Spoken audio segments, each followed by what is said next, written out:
प्रकृतिसँगको सम्बन्ध एक अमूल्य उपहार हो। बिहानको चिसो बतास, मन र आत्मा शान्त।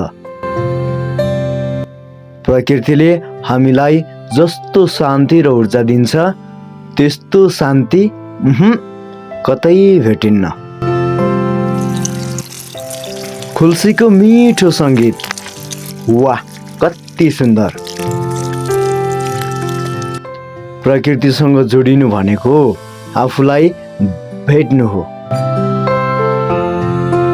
एकपटक शान्ति महसुस गर्नुहोस्, तपाईको मन एकदम हलुका र आनन्दित हुनेछ। हामी सबै प्रकृतिका हिस्सा हौं। यसलाई माया गरौँ, जोगाउँ र यसको सुन्दरतामा रमाउँ।